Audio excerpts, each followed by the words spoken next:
আর আসিফ নজরুল নিয়ে ভাই যেটা আপনি আপনি আমাকে বললেন, আসিফ নজরুলের ব্যাপারে আপনাকে বুঝতে হইলে একটু ভিতরে যাইতে হবে আর ১ টা সপ্তাহ ওয়েট করতে হবে। আসিফ নজরুল আসলে কে সেটা আপনাদেরকে জানতে হবে। দেশবাসীকে জানলে সেই দিন আপনারা বুঝতে পারবেন যে আসলে আসিফ নজরুলকে দিয়ে এসব সম্ভব কিনা। আর আরেকটা বিষয় সেটা হচ্ছে যে, যেহেতু আমার চ্যানেলে এই কথাগুলো এটা নিয়ে খুব বেশি করার টাইম পাই নাই। আমি আরেকটা নিয়ে খুবই ব্যস্ত আছি। সেটা হলো আপনার যাদেরকে নিয়ে কথা হচ্ছে তারা তো সমন্বয়ক, তাই না? তারা তো তার এই সরকারে আছে, সমন্বয়করা বাইরে আছে। সমন্বয়কদের কাছে যায়া জিজ্ঞেস করেন, সমন্বয়কদেরকে যা করেন, নাহিদ, আসিফ এরা বলুক যে আসিফ নজরুল প্রধান উপদেষ্টা হইতে চায় নাই। এটা নিয়ে কোনো কথা ঐদিন সকালে হয় নাই।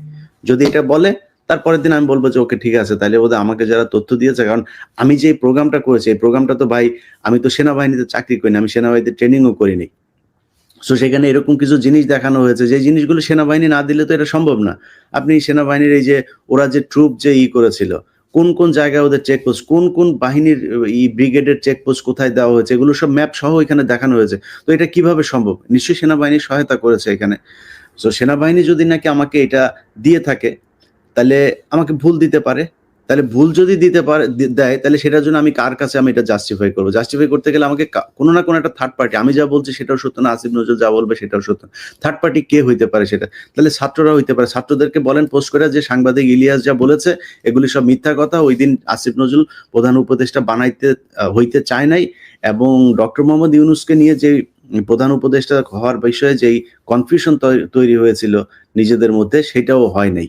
এরকম কোনো ঘটনাই ঘটে নাই। তাহলে আমি বুঝবো যে ওকে ঠিক আছে, তাইলে বোধহয়, কারণ আমি নাহিদ, আসিফ, আপনার হাসনাত, সার্জিস এদেরকে আমি বিশ্বাস করি। সো ওরা বলুক, ওরা যদি বলে না ইলিয়াস ভাই এটা ঠিক না, ইভেন আমার পার্সোনালি ফোন করে বলুক ইলিয়াস ভাই আমি এটা আপনি যা বলেছেন এটা আসলে সত্যি না। ইভেন যে সমন্বয়কদের ভেতরে একজন এই পর্যন্ত কথা বলেছে, তিনি বলেছেন যে ইয়েস আসিফ নজরুল, এবং এটা না আরো একজনের কথা বলি, সেটা হচ্ছে হ্যাঁ, সত্যতা প্রমাণ করে। রিফাত ছাড়াও তার নামটা বলছি না, আরো না, সে হচ্ছে গণ অধিকার পরিষদের, তাকেও আপনার নিয়ে গিয়েছে এই করে, সেটা নিয়ে আবার নানান ধরনের তাদের ভেতরে অনেক সমস্যা চলছে, তারাও সন্দেহ করছে। অর্থাৎ গণ অধিকার পরিষদও বিষয়টা নিয়ে প্রচন্ড রকমের সন্দেহ করছে। যদিও আমাদের বিকাশ নূর এটা নিয়ে নানান ধরনের অবজারভেশন দিয়েছেন। তো বিকাশ নূর তো আসলে তার রাজনীতি তো এই দেশে শেষ। আপনি ওই 15-20 জন পোলাপান নিয়া আপনি একটা করতে পারবেন, একদিন মিছিল হবে 15-20 জন, কারণ এটা তো ব্যবসা প্রতিষ্ঠান হিসাবে হয়ে গিয়েছে। সে কোথায় কোথায় টাকা পয়সা নিয়েছে, কোথায় কোথায় তার ব্যবসা, তার বাইরে কি ব্যবসা ধরিয়ে দিয়েছে, এগুলো সব কিন্তু আমরা জানি। সো বিকাশ নূরকে বলবো, বিকাশ নূর আপনি ফেসবুকে আমার একটা পোস্ট করছেন, আপনি ওটার জন্য ক্ষমা চায় আবার পোস্ট করবেন, নাহলে কিন্তু গোলাম ময়লা রনি হয়ে যাবেন। এটা মাথায় রাখেন যে আমি যদি ধরি না, আমি কিন্তু ফাও কথা বলে ধরবো না। আমি ধরলে সময় নেই, কিন্তু সময় নিলেও এটার ভেতরে জিনিস থাকে।